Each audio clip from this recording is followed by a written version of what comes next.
राति 8 बजेको जनता समाचारमा तपाईलाई स्वागत छ। नमस्कार, म प्रतिमा चौधरी।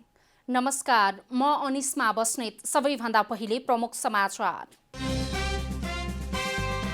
काठमाडौँका 2 जना सहित नेपालमा कोरोनाबाट थप 3 जनाको मृत्यु, 8,442 जना उपचारपछि निको। बाढी र पहिरोका कारण देशैभरको जनजीवन प्रभावित, म्याग्दीमा पहिरोले पुरिएर 20 जनाको मृत्यु। कोरोना संक्रमण नियन्त्रणमा सरकार पूर्ण असफल भएको कांग्रेसको आरोप, सत्ता टिकाउनमै ध्यान दिएको टिप्पणी।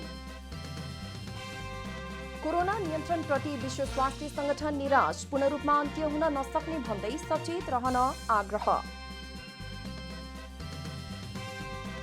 र कोलकाता स्थित इडन गार्डन क्रिकेट स्टेडियमलाई क्वारेन्टिन बनाउने बंगाल क्रिकेट संघको घोषणा।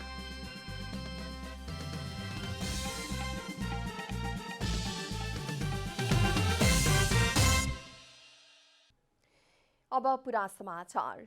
काठमाडौँका 2 सहित नेपालमा कोरोनाबाट थप 3 जनाको मृत्यु भएको छ।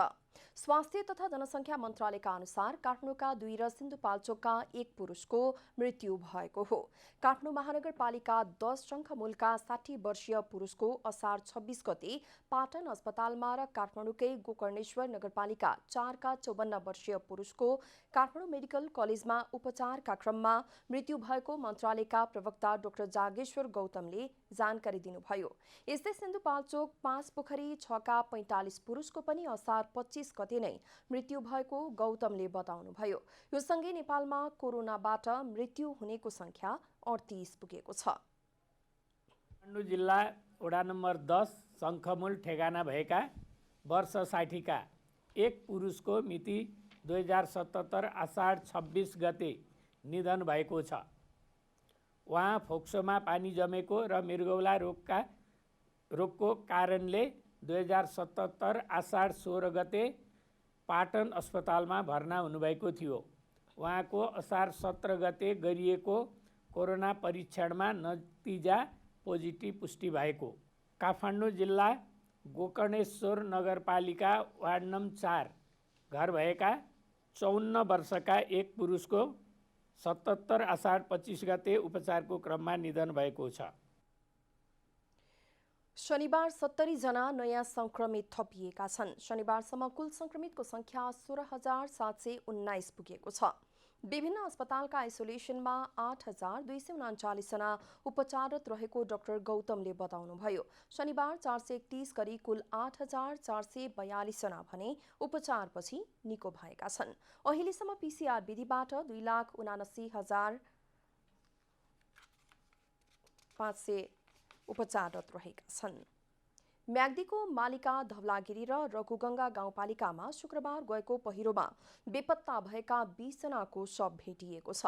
बेपत्ताको खोजीमा परिचालन भएको नेपाल प्रहरी, नेपाली सेना, सशस्त्र प्रहरी, जनप्रतिनिधि र स्थानीय वासीहरूको टोलीले शव फेला पारेको हो। हालसम्म धवलागिरी 6, मराङका 11, मालिका 7, बीमका 8 र रघुगंगा 6 ठाडाखानीका 1 जनाको शव भेटिएको छ। बेपत्ताको खोजी र उद्धारका लागि आज बिहान सुरक्षाकर्मी घटनास्थल पुगेका छन्। भौगोलिक विकटता र प्रतिकूल मौसमका कारण 24 घण्टापछि मात्रै सुरक्षाकर्मी पुगेका हुन्। पहिरोमा परेर घाइते भएका मराङका 2 र बीमका 1 जनाको प्रभुयरको हेलिकप्टरबाट उद्धार गरिएको छ। मराङकी 22 वर्षीय मञ्जिता श्रीपाली र 7 वर्षका सफल श्रीपालीलाई मणिपाल सेक्सन अस्पताल पोखरा रिफर गरिएको छ। बीमका 40 वर्षीय पूर्ण परियारको बेनी अस्पतालमा उपचार भइरहेको छ। ताकममा 2, कल्लेनीमा 2 र रामचेमा 2 जना घाइतेको उद्धार गर्न बाँकी रहेको प्रहरीले जानकारी दिएको छ। जल तथा मौसम विज्ञान विभागले आगामी 3 दिन देशभर बदलीसँगै वर्षाको सम्भावना रहेको जानकारी दिएको छ। मनसुन न्यून चापीय रेखा नेपालको तराई भूभाग नजिकै रहेकाले सोमबारसम्म उक्त प्रणालीको असर रहने भएको हो। हाल देशभर सामान्य बदली रही सबै प्रदेशका केही स्थानमा वर्षा भइरहेको छ। गत बिहीबारबाट परेको अविरल वर्षासँगै देशभरका विभिन्न स्थानमा बाढी पहिरो भएको छ। म्याग्दीको मालिका धवलागिरी र रघुगंगा गाउँपालिकामा शुक्रबार भएको पहिरोमा बेपत्ता भएका 20 जनाको शव भेटिएको छ। त्यस्तै धनुषा तराईका विभिन्न जिल्लाहरू पनि डुबानमा परेका छन् र धनुषा पनि अहिले जलमग्न रहेको छ र धनुषाबारे थप जानकारी दिनका लागि धनुषाबाट हाम्रा संवाददाता प्रमोद कुमार शाह हाम्रो सम्पर्कमा हुनुहुन्छ।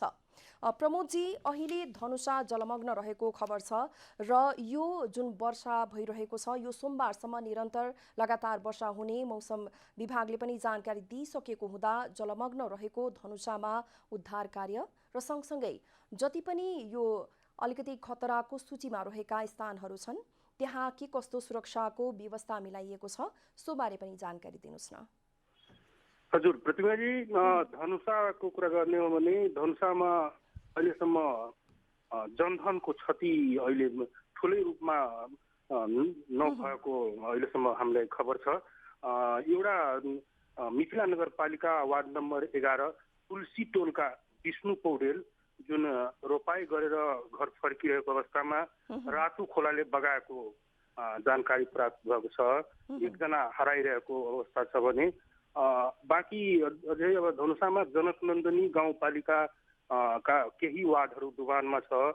मुखियापट्टी मुसर्निया जुन हाम्रो नेपालकै सबैभन्दा गहिरो स्थानमा रहेको गाउँपालिका हो त्यो पनि अहिले पुरा डुबानमा परेको छ सबै वार्ड त्यसको।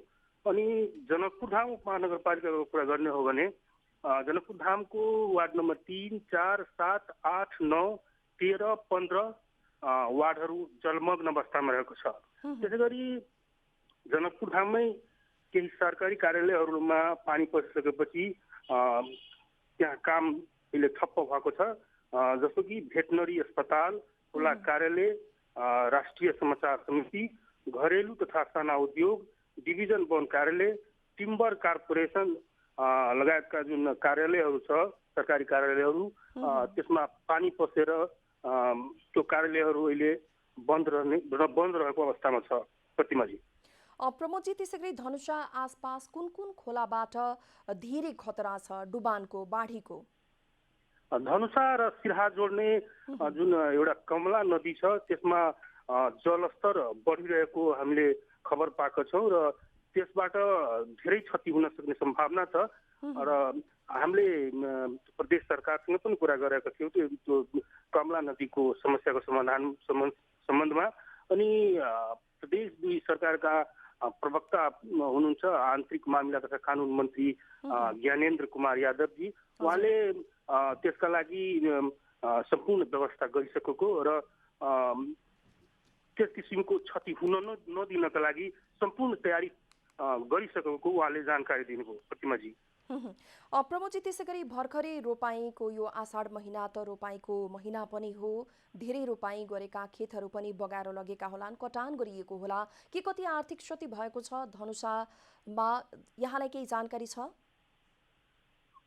धनुषामा किसानहरूलाई भन्नुपर्ने हो भने अहिले क्षतिको यकिन गर्न सकिएको छैन, तर लगातार 3 दिनको भारी वर्षाका कारण जुनमा रोपाई पनि भएको थियो सबै डुबान भएको अवस्थामा छ।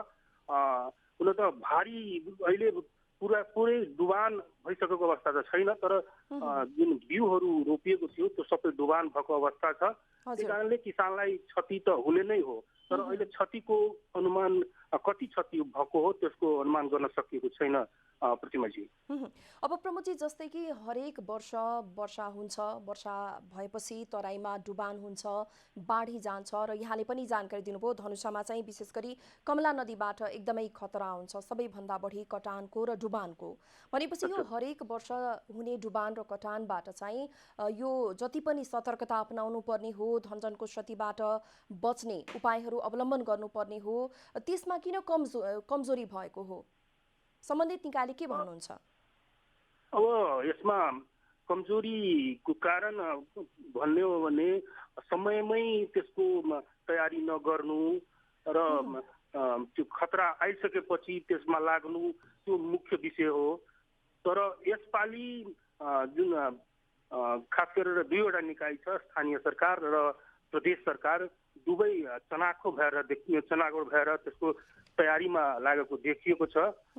त्यही कारणले अघिल्लो वर्षको तुलनामा यस वर्ष कम क्षति हुने अनुमान गरिएको छ। अब त्यो त पछि नै हेरौला कि कतिको क्षति भएको छ भनेर। हस् त, जानकारीको लागि धेरै धेरै धन्यवाद प्रमोदजी। भर्खरै हामीले हाम्रा धनुषाका संवाददाता प्रमोद कुमार शाहसँग धनुषामा भइरहेको अहिले जलमग्न रहेको धनुषाबारे र के कति हानि नोक्सानी भएको छ सोबारे जानकारी दिएर उहाँ गइसक्नु भएको छ। अब बाँकी समाचार। बाढी पहिरो पीडितहरूलाई तत्काल उद्धार गरी सार्वजनिक भवन र विद्यालयहरूमा राख्न सकिने विषयमा छलफल भएको छ। राष्ट्रिय विपद जोखिम न्यूनीकरण तथा व्यवस्थापन प्राधिकरणले सरकारवालाहरूसँग गरेको छलफलमा तत्काल उद्धार गरी सामुदायिक विद्यालयमा राख्न सकिने विषयमा छलफल भएको हो। कोरोना संक्रमणको जोखिमसँगै मनसुन सुरु भएपछि देशका विभिन्न ठाउँमा बाढी पहिरोले क्षति पुर्याएपछि प्राधिकरणले उद्धार र राहतका विषयमा सरकारवालाहरूसँग छलफल गरेको हो। प्रधानमन्त्री निवास बालुवाटारमा भएको छलफलमा प्राकृतिक विपदबाट पीडितहरूलाई तत्काल उद्धार गरी विद्यालय भवन वा सार्वजनिक भवनहरूमा राख्ने विषयमा छलफल भएको हो। त्यो कार्ययोजनाहरूलाई हामीहरू त्योमा थप के गर्न सकिन्छ यसपालिको जुन अलिक परिस्थिति हेरेर त्यो हिसाबबाट बसेको बैठक हो। यो घटना घटिसके पछाडि मात्र बसेको बैठक होइन, यसलाई सिरिज अफ त्यो मिटिङ्सको हिसाबबाट हेर्नु जरुरी छ। विभिन्न स्कुलहरू भवनहरू यो संस्थागत भवनहरू जुनहरू हुन सक्छन् त्यसैलाई नै प्रयोग गर्नु पर्यो बाहेक हामीको अर्को कुनै विकल्पहरू छैन। आफ्नो घरमा यदि त्यो सम्भावना छ त्यस्तो खालको घरमा कतै कसैको कोठाहरू त्यो आइसोलेटेड खालको हिसाबबाट राख्न सक्ने सम्भावना छ भने त्यसलाई पनि हामीहरूले हेर्नुपर्ने हुनसक्छ। छलफलमा प्रधानमन्त्री केपी शर्मा ओली, प्रतिपक्षी दलका नेता शेरबहादुर देउवा लगायत विभिन्न मन्त्रालयका मन्त्रीहरू र सुरक्षा निकायका प्रमुखहरूको सहभागिता रहेको थियो। कोरोना भाइरसको महामारीसँगै मुलुक अहिले बाढी र पहिरोको चपेटामा परेको छ। 10 वर्षमा मात्रै बाढी र पहिरोकै कारण 17 खर्ब बराबरको धनजनको क्षति भएको छ। राष्ट्रिय विपद जोखिम न्यूनीकरण तथा व्यवस्थापन समितिका अनुसार बाढी र पहिरोबाट 10 वर्ष यता 17 खर्ब बढीको धनजनको क्षति भएको छ। पहिरोबाट विगत 10 वर्षमा 904 जनाको ज्यान गएको छ भने 233 जना बेपत्ता छन्। यस अवधिमा 1633 पहिरोका घटनामा 1,66 करोड 70 लाख क्षति भएको छ। पहिरोबाट 6,796 परिवार प्रभावित भएका छन्। समितिका अनुसार गत वर्ष मात्र पहिरोका कारण 83 जनाको ज्यान गएको थियो। यस वर्षको मौसमी वायु सुरु भएसँगै जेठ 25 देखि आजसम्म बाढी पहिरोमा परि 53 जनाको मृत्यु भएको छ भने 32 जना घाइते भएका छन्। 406 घर परिवार विस्थापित भएका छन्। धनजनको क्षतिसँगै सडक र लोकमार्गहरू अवरुद्ध भएका छन्। बाढीले विगत 9 वर्षमा 16 अर्ब 65 करोड नोक्सान भएको छ। बाढीबाट 776 को ज्यान गएको छ भने 509 जना बेपत्ता भएका छन्। बाढीबाट 64,422 परिवार प्रभावित भएका छन्। बाढी पहिरो र मौसमबारे जनतालाई पूर्व सतर्कता अपनाउन सरकारले आग्रह गरिरहे पनि विपदको पूर्व तयारी र प्रतिकार्यको तयारी भने सन्तोषजनक हुन सकेको छैन। केन्द्रीय विपद व्यवस्थापन कोषमा यस वर्ष 1,53 करोड 70 लाख 38 हजार रुपैयाँ मौजदात छ। पहिरोको जोखिममा परेका बस्तीहरूलाई सुरक्षित रूपमा स्थानान्तरण गर्ने कार्यहरूको जिम्मेवारी शहरी विकास मन्त्रालयलाई तोकिएको छ। स्थानीय र प्रदेश सरकारसँगको समन्वयमा पहिरोले भत्किएका संरचना तत्काल निर्माण गर्ने कार्यको जिम्मा ऊर्जा र जलस्रोत मन्त्रालयलाई दिएको छ। बाढी पहिरोबाट अवरुद्ध सडक पुल पुलेसाहरू तत्काल मर्मत गरी सञ्चालनमा ल्याउन भौतिक पूर्वाधार र महामारीको रोकथाम नियन्त्रण र उपचार गर्ने जिम्मेवारी स्वास्थ्य मन्त्रालयलाई तोकिएको छ। आनन्द गुरुङ, काठमाडौँ। गत बिहीबारबाट परेको अविरल वर्षासँगै देशभरका विभिन्न स्थानमा बाढी र पहिरो आएको छ। यसै विषयमा हामी केन्द्रित रहेर विभिन्न जिल्लाबाट हाम्रा संवाददाताहरूसँग त्यहाँको अहिलेको अवस्थाको बारेमा हामी अपडेट गराइरहेका छौँ। अब हामी यसै बीच म्याग्दीतर्फ जोडिन्छौँ। म्याग्दीमा हाम्रा संवाददाता शिव बोहरा हुनुहुन्छ। शिवजी, बिहिबारदेखिको अविरल वर्षापछि आएको पहिरोले के कति क्षति पुर्याएको छ हामीलाई जानकारी दिनुहोस्।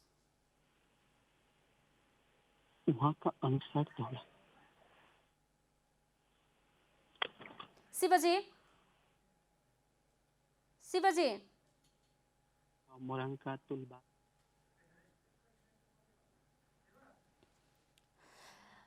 दर्शकबिन, बिहिबारदेखि लगातार आएको वर्षाका कारण देशको विभिन्न क्षेत्रमा चाहिँ क्षति पुगेको छ। तराईका विभिन्न स्थानहरू चाहिँ डुबानमा परेका छन् भने पहाडका विभिन्न क्षेत्रमा चाहिँ पहिरो गएको छ। निकै ठुलो जनधनको क्षति पनि भएको छ। यसैबीच हामी म्याग्दीतर्फ जोडिन्छौँ। म्याग्दीमा हाम्रा संवाददाता शिव बोहरा हुनुहुन्छ। शिवजी, बिहिबारदेखि लगातार परेको वर्षाका कारण म्याग्दीमा के कति क्षति भएको छ हामीलाई जानकारी गराउनुहोस्। म्याग्दीको धौलागिरी मालिका र रगोगङ्गा गाउँपालिकामा शुक्रबारको पहिरोले 27 जनाको मृत्यु भइसकेको छ भने बेपत्ता भएका 3 जना जीवितै सम्पर्कमा आएका छन् भने 4 जना अझै बेपत्ता छन्। धौलागिरी 6, मोरङका 18, मालिकाका 7, बिमका 8 र रगोगङ्गा 6 र ठानाखानीका 1 जनाको शव भेटिएको डिएसपी किरणजङ कुमारले बताउनु भएको छ भने उहाँका अनुसार धौलागिरी 6, मोरङका तुलबहादुर छेत्री, सुकुना लामगाडी, आशिष लामगाडी, आयुष लामगाडी, रेशमा सुनार, मना सुनार, कमला श्रीपाली, सुरक्षा श्रीपाली, सुरज श्रीपाली, प्रकाश केसी, हिरामती जुगजाली, करिश्मा जुगजाली, कञ्चना जुगजाली, गौसारा जुगजाली, दिमा जुगजाली, दिप्ती जुगजाली र दिवानी जुगजालीको मृत्यु भएको छ। जस्तो उद्धार गरिएकाहरूको शनाखत कसरी हुँदैछ? स्थानीय प्रशासनहरूको भूमिका चाहिँ के छ? अहिलेसम्म त स्थानीय प्रशासनको भूमिका पहिरोमा परेका पीडितहरूलाई चाहिँ कसरी व्यवस्थापन गर्ने र अब कसरी अगाडि बढ्ने विषयमै कुराकानी हुँदैछ स्थानीय प्रशासनको र त्यहाँका बासिन्दाहरूलाई अहिले चाहिँ कसरी खाना खुवाउन सकिन्छ लगायत अन्य कुनै उसमा गर्न सकिन्छ भनेर त्यहाँ चाहिँ काम भइरहेको छ। टनेलहरू निर्माण भइरहेको छ। बस्नको लागि, बसोबास गर्नको लागि ठाउँहरू बनाउँदैछन्। जस्तो स्थानीय सरकारले अब यो बाढी पहिरो त हामी मनसुन भर्खर सुरु भइरहेको छ, अब निरन्तर यसको चपेटामा पर्ने देखिन्छ। जोखिमका बस्तीहरूलाई सुरक्षित स्थानमा सार्ने काम कसरी भइरहेको छ अनि न्यूनीकरणका लागि चाहिँ स्थानीय सरकारको योजना के छ? प्रहरी जिल्ला प्रहरी म्याग्दीका अनुसार चाहिँ पहिरोको जोखिममा रहेका धौलागिरी गाउँपालिकामा 590, मालिकाका 196, रघुगङ्गाका 85 र बेनी नगरपालिकाका 25 जनालाई चाहिँ सुरक्षित स्थानमा चाहिँ सारिसकिएको छ र पहिरोमा घाइते भएका 12 जनाको हेलिकप्टर मार्फत उद्धार गरिएको छ भने 7 जनालाई चाहिँ बेनी अस्पतालमै राखिएर उपचार गरिरहेका छन् र 1 जनालाई काठमाडौँ र 4 जनाको मणिपाल अस्पताल पोखरामा चाहिँ उपचार भइरहेको छ। विशेष गरी स्थानीय सरकारको भूमिका पनि हुन्छ यस्तो स्थितिमा चाहिँ। यो विपदको जुन समय छ, प्रत्येक वर्ष त्यहाँका नागरिकहरू यो विपदलाई चाहिँ फेस गरिरहेका हुन्छन्। अब चाहिँ त्यसलाई न्यूनीकरणका लागि स्थानीय सरकारले चाहिँ के कस्ता कार्यक्रमहरू बनाएको छ, यसबारे तपाईँले स्थानीय सरकारसँग जानकारी लिनुभएको छ? उहाँहरूको प्रतिक्रिया के छ? उहाँहरूको प्रतिक्रिया अनुसार उहाँहरूले अब राज्यहरूसँग गुहाएर अब युवाहरू जुन अहिले चाहिँ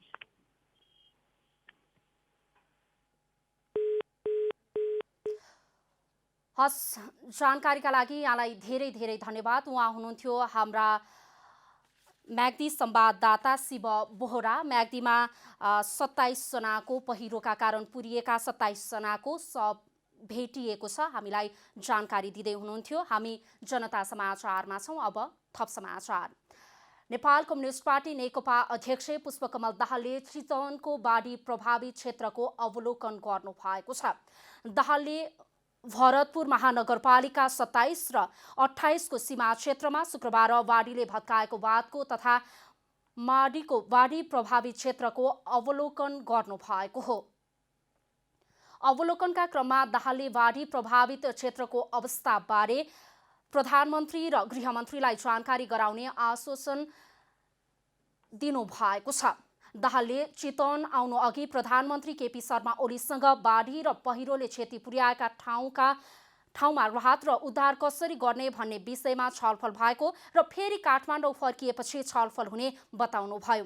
बाढी प्रभावित चितवन क्षेत्र नम्बर 3 दाहालको निर्वाचन क्षेत्र हो। दाहालले नारायणी नदीको कटान रोक्नका लागि आवश्यक काम भइरहेको समेत जानकारी दिनुभयो।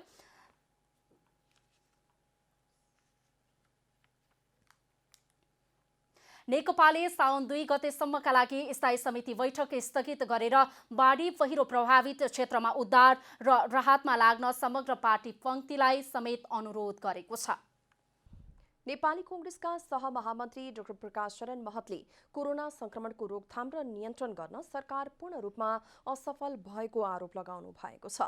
आज नेपाल प्रेस युनियनले कोरोना महामारीमा अग्रपंक्तिमा खटिने सञ्चारकर्मीहरूलाई स्वास्थ्य सामग्री वितरण गरेको हो। वितरण कार्यक्रममा उपस्थित डाक्टर महतले संकटको बेला सरकारले जनतालाई राहत दिनुपर्नेमा भन्दा पनि सत्ता टिकाउनमै व्यस्त रहेको आरोप लगाउनुभयो। अहिलेको परिस्थितिमा सञ्चार गृहहरूले पत्रकारहरूलाई कामबाट निकाल्नु, बेतलबी बस्न बाध्य पार्नु वा पारिश्रमिक कटौती गर्नु अत्यन्तै दुर्भाग्यपूर्ण भएको उहाँको भनाइ थियो। लगानीकर्ताले पनि सेयर गर्नु पर्यो। मैले हिजो जति चाहिँ प्रफिट पाइराखेको छु त्यसमा त म कहीँ पनि कम्प्रोमाइज गर्दिनँ भन्नु मिल्दैन। अहिले सर्भाइभ मात्रै गर्ने हो, अहिले टिक्ने मात्रै हो। हामी टिक्न मात्रै चाहन्छौँ, नाफा चाहदैनौँ। केही हाम्रो पहिलाको बचत छ भने पनि कन्ट्रिब्युट गर्न हामी तयार छौँ।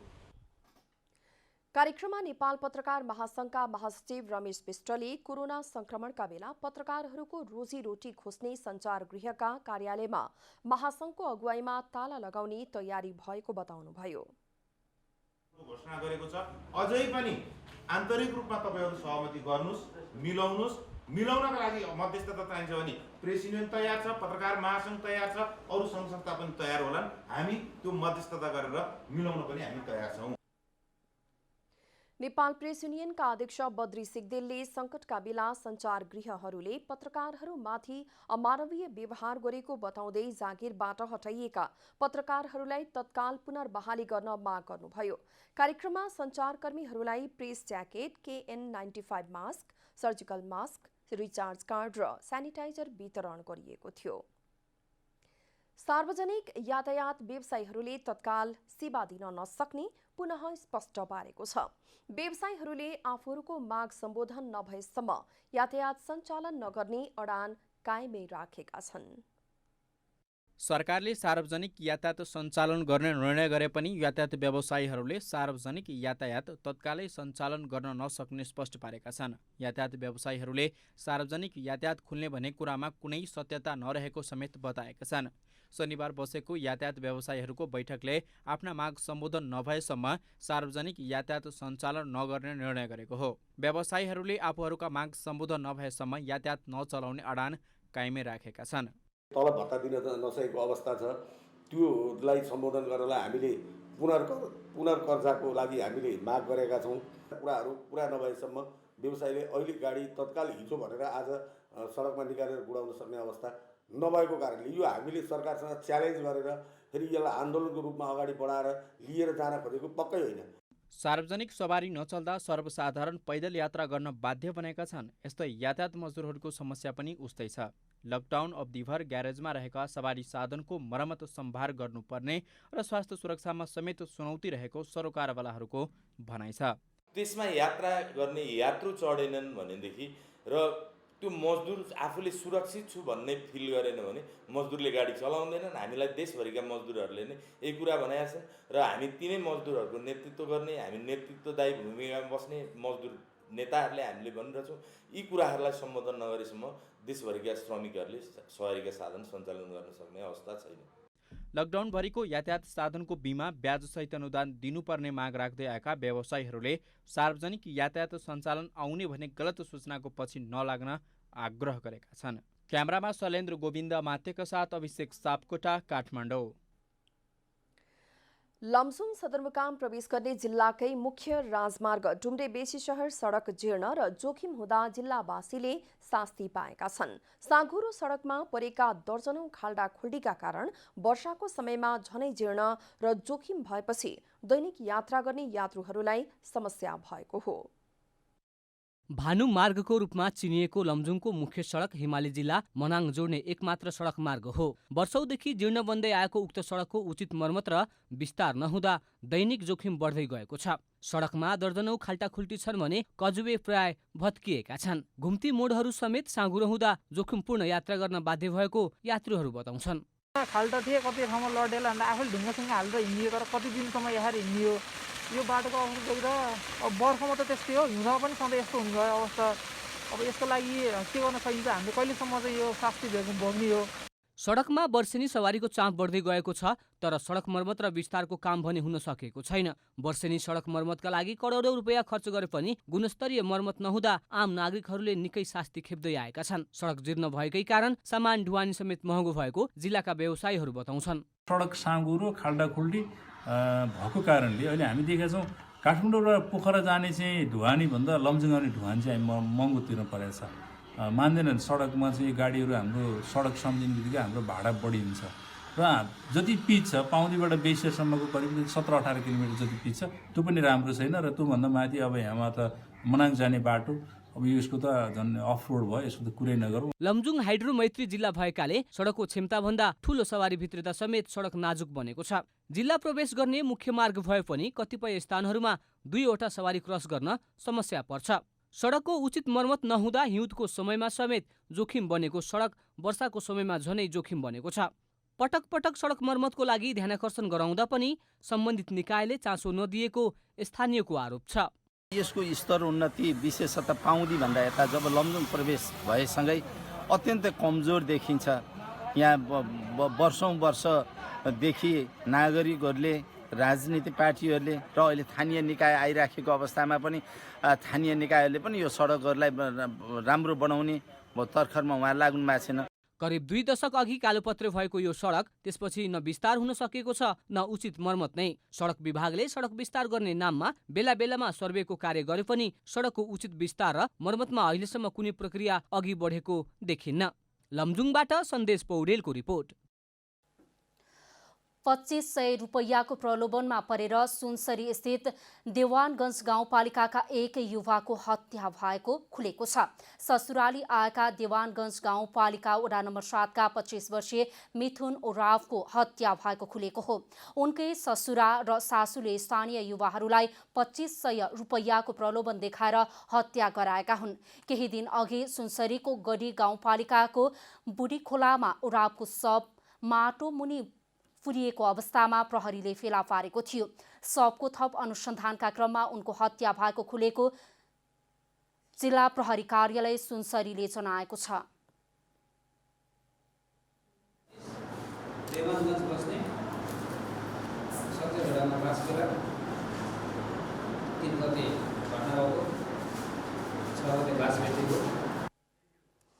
प्रहरीले ससुरा रामदेव उराव, सासू छवनी देवी उराव, श्रीमती प्रमिला उराव समेतलाई असार 24 गते नियन्त्रणमा लिएपछि उनीहरूको बयानको आधारमा असार 25 गते अरविन उराव र अजय उरावलाई नियन्त्रणमा लिएर सार्वजनिक गरेको हो। 33 किलो सुन प्रकरणमा संलग्न भएको आरोप लागेका हरिशरण खड्कालाई काठमाडौँ ल्याइएको छ। इन्टरपोलमा रेड कर्नर नोटिस जारी भएपछि संयुक्त अरब इमिरेट्स UAE मा पक्राउ परेका खड्कालाई आज काठमाडौँ ल्याइएको हो। खड्कालाई त्रिभुवन अन्तर्राष्ट्रिय विमानस्थलबाट सिधै गौसला वृत्तमा लगिएको छ। खड्का 2075 साल माघमा UAE मा पक्राउ परेका थिए। 33 किलो सुन प्रकरणमा संलग्न खड्का सहित 12 जना विरुद्ध इन्टरपोलमा रेड नोटिस जारी भएको थियो। नेपाल प्रहरीको केन्द्रीय अनुसन्धान ब्युरो CIB ले 2073 पुस 21 गते 33 किलो सुन बरामद गरेको थियो। उक्त प्रकरणमा नेपालका सुन व्यवसायी र सुन तस्करको गिरोह नै संलग्न भएको प्रहरी अनुसन्धानबाट खुलेको थियो। सुनसरी हुँदै देशका विभिन्न स्थानसम्म लागु औषध पुग्ने गरेको पाइएपछि सुनसरी प्रहरीले स्वीप अपरेसन चलाएको छ। प्रहरीले पछिल्लो 2 महिनामा लागु औषध कारोबारीको निकै ठूलो नेटवर्कको पर्दाफास समेत गरेको छ। भारतमा रही नेपालतर्फ लागु औषध सप्लाई गर्नेदेखि सुनसरी हुँदै नेपालका विभिन्न शहरसम्म लागु औषध पुर्याउने कारोबारीलाई प्रहरीले समात्न सफल भएको छ। सुनसरी प्रहरीले पत्रकार सम्मेलनको आयोजना गरी 2 महिने प्रगति विवरण सार्वजनिक गर्दै लागु औषध विरुद्धको स्वीप अपरेसनका बारेमा जानकारी दिएको हो। लागु औषधतर्फ बढी मात्रामा युवा जमात संलग्न रहेको देखिएको छ। बढ्दो कारोबारी रोक्न नेटवर्क पत्ता लगाउन प्रहरीको अभियान केन्द्रित रहेको प्रहरीको भनाइ छ। व्यक्तिको भूमिका फरक छ। कोहीले गएर सुपौलमा सीमावर्ती इलाकामा चाहिँ जम्मा गरेर राख्नुहुन्छ। सीमावर्ती इलाकाबाट नेपालको सीमावर्ती इलाकासम्म कसैले ट्रान्सपोर्टेसन गर्नुहुन्छ र त्यहाँ कोही घर आइडेन्टिफाई गरेर त्यो ठाउँमा स्टोर गर्नुहुन्छ। अर्को एउटा कोही व्यक्तिले त्यहाँदेखि उठाएर टार्गेटेड ठाउँ कहाँ छ, जस्तै धरान भयो, चौतरा भयो, उदयपुर, मोरङका विभिन्न ठाउँहरू, सप्तरी र अन्य विभिन्न ठाउँ झापाका पनि विभिन्न स्थानहरूमा चाहिँ त्यहाँसम्म सप्लाई गर्नुहुन्छ। सुनसरी प्रहरीले पछिल्लो समय दैनिक जस्तो ठूलो मात्रामा लागु औषध बरामद गर्दै आएको छ। प्रहरीको अनुसार भारतमा रहेका व्यक्तिले सीमामा ल्याई लागु औषध भण्डारण गर्ने र नेपालतर्फ रहेका व्यक्तिले सुनसरी सहित मोरङ, झापा, सप्तरी, उदयपुर लगायतका क्षेत्रमा सप्लाई गर्ने गरेको देखिएको छ। अब आर्थिक समाचार।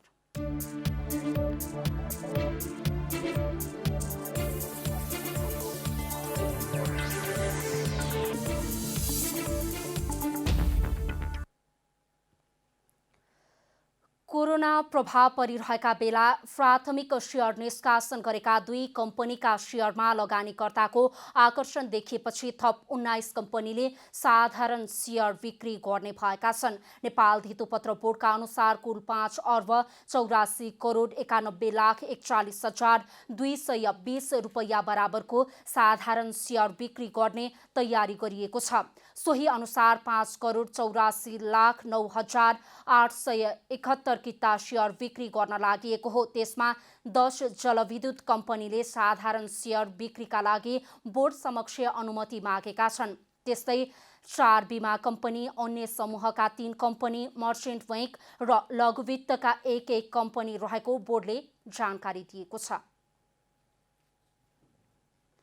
विगत 3 दिनदेखि परेको अविरल वर्षाका कारण बाराको जितपुर सिमरा उपमहानगरपालिका वडा नम्बर 19 मा 100 बिघाभन्दा बढीको खेतीबाली नष्ट भएको छ।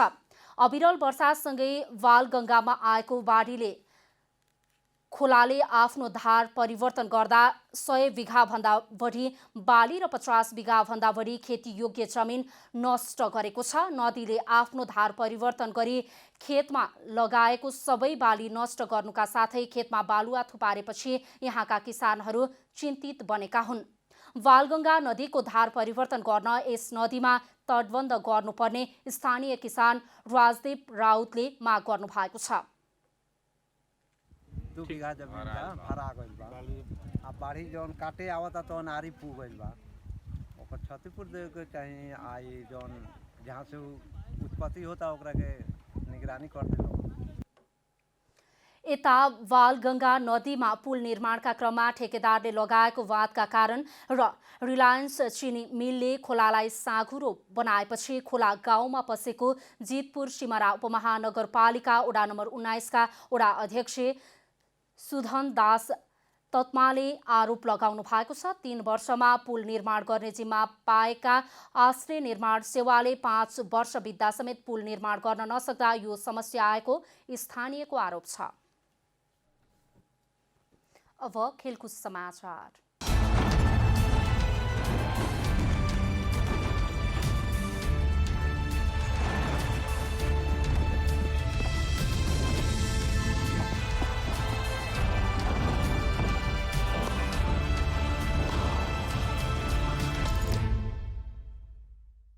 भारतको बंगला क्रिकेट संघले कोलकातामा रहेको इडेन गार्डन क्रिकेट स्टेडियमलाई कोरोना भाइरस संक्रमितहरूका लागि क्वारेन्टाइन सेन्टरमा परिणत गर्ने भएको छ। बंगाल प्रहरीका कमिश्नरले बंगाल क्रिकेट संघलाई आफ्नो प्रहरीहरूका लागि क्वारेन्टाइन सेन्टरको रूपमा राख्न स्थान दिन आग्रह गरेका थिए। यो आग्रहलाई संघले सहर्ष स्वीकार्दै स्टेडियमको ई, एफ, जी, एच र जे ब्लक बंगाल प्रहरीलाई क्वारेन्टाइन सेन्टरको रूपमा प्रयोग गर्न दिने भएको हो। संघले बंगाल प्रहरीसँग सेन्टर राखे बापत कुनै शुल्क नलिने समेत बताएको छ। संघका अध्यक्ष अभिषेक डालमियाले सामाजिक रूपमा अहिलेको विषम परिस्थितिमा सहयोग गर्ने कर्तव्य भएकाले बंगाल प्रहरीलाई स्टेडियम क्वारेन्टाइन प्रायोजनका लागि दिन लागेको बताए। संघ र प्रहरीबीच भएको सहमति अनुसार क्रिकेट खेल र प्रशासनका लागि चाहिने स्थानहरूमा भने क्वारेन्टाइनका कुनै पनि गतिविधि हुने छैनन्। अन्त्यमा आजको डायरी। काठमाडौँका 2 सहित नेपालमा कोरोनाबाट थप 3 जनाको मृत्यु भएको छ। स्वास्थ्य तथा जनसङ्ख्या मन्त्रालयका अनुसार काठमाडौँका 2 र सिन्धुपाल्चोकका 1 पुरुषको मृत्यु भएको हो। यो सँगै नेपालमा कोरोनाबाट मृत्यु हुनेको संख्या 38 पुगेको छ। शनिबार 70 जना नयाँ संक्रमित थपिएका छन्। शनिबारसम्म कुल संक्रमितको संख्या 16,719 पुगेको छ। शनिबार 431 गरी कुल 8,442 जना भने उपचारपछि निको भएका छन्। केही दिन यता मुलुकको विभिन्न ठाउँमा गएको पहिरोमा जीवन गुमाउनेको संख्या 55 पुगेको छ। पहिरोमा अझै 53 जना बेपत्ता छन्। म्याग्दीको मालिका, धौलागिरी र रघुगङ्गा गाउँपालिकामा शुक्रबार गएको पहिरोमा परि बेपत्ता भएका 20 जनाको शव भेटिएको छ। जल तथा मौसम विज्ञान विभागले आगामी 3 दिन देशभर बदलीसँगै वर्षाको सम्भावना रहेको जनाएको छ। मनसुन न्यून चापियो रेखा नेपालको तराई भूभाग नजिकै रहेकाले सोमबारसम्म उक्त प्रणालीको असर रहने भएको हो। विश्व स्वास्थ्य संगठन WHO ले कोरोना भाइरस पूर्ण रूपमा अन्त्य हुन मुस्किल हुने बताएको छ। जेनेभामा भएको अनलाइन सम्मेलनमा संगठनका आकस्मिक परियोजना प्रमुख डाक्टर माइक रायनले अहिलेको स्थितिलाई हेर्दा भाइरस पूर्ण रूपमा अन्त्य गर्न नसकिने भएकाले जहाँ बढी फैलिएको छ त्यहाँ फैलिनबाट रोक्न सक्नुपर्ने र दोस्रो लहर आउन दिन नहुने बताए। स्पेनिस लालिगा फुटबलको उपाधि दौडमा रहेको बार्सिलोनाले आज रियल भालाडोलिडसँग खेल्दैछ। यी 2 बीचको खेल भालाडोलिडको घरेलु मैदान जोसे जोरिलामा नेपाली समय अनुसार राति 11:15 बजेबाट सुरु हुनेछ।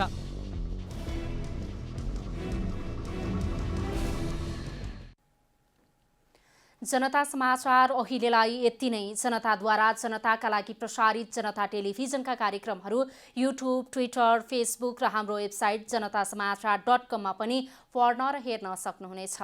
सूचनामा तपाईको सहभागिता, समयमा समाचार हाम्रो प्रतिबद्धता। कोरोना भाइरसको संक्रमणबाट बस्न नियमित रूपमा साबुन पानीले मिची हात धौँ, भिडभाडबाट टाढै रहौँ। नमस्कार।